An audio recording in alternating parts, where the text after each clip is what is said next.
Today, we're reading Chapter 4, Henry. Jack gasped as Annie reached out her hand toward the pteranodon. Oh no, he thought. Annie was always trying to make friends with animals, but this was going too far. Don't get too close to him, Annie, Jack shouted. Annie touched the pteranodon's crest. She stroked his neck. She was talking to him.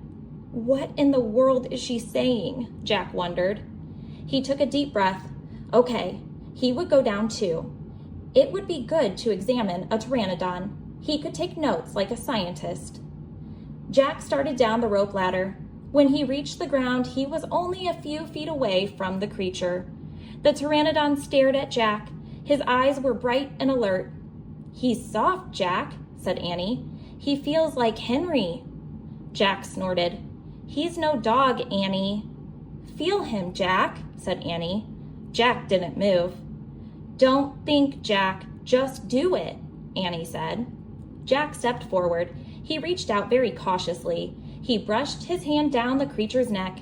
Interesting, Jack thought. A thin layer of fuzz covered the pteranodon's skin. Soft, huh? Said Annie. Jack reached into his backpack and pulled out a pencil and a notebook. He wrote, fuzzy skin.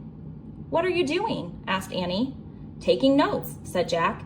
We're probably the first people in the world to ever see a real live pteranodon. Jack looked at the pteranodon again. The bony crest on top of his head was longer than Jack's arm. I wonder how smart he is, Jack said. Very smart, said Annie. Don't count on it, said Jack. His brain's probably no bigger than a bean. No, he's very smart. I can feel it, said Annie. I'm going to call him Henry. Jack wrote in his notebook. Small brain? ? Jack looked at the creature again. Maybe he's a mutant, he said. The pteranodon tilted his head. Annie laughed. He's not a mutant, Jack. Well, what's he doing here then? Where is this place? Said Jack.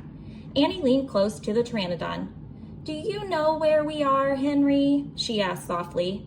The creature fixed his eyes on Annie. His long jaws were opening and closing like a giant pair of scissors. Are you trying to talk to me, Henry? Asked Annie. Forget it, Annie. Jack wrote in his notebook, mouth like scissors. Did we come to a time long ago, Henry? Asked Annie. Is this a place from long ago? Suddenly, Annie gasped, Jack! Jack looked up. Annie was pointing toward the hill. On top stood a huge dinosaur. That is the end of our chapter. I hope you will come back for the next one. Bye, guys.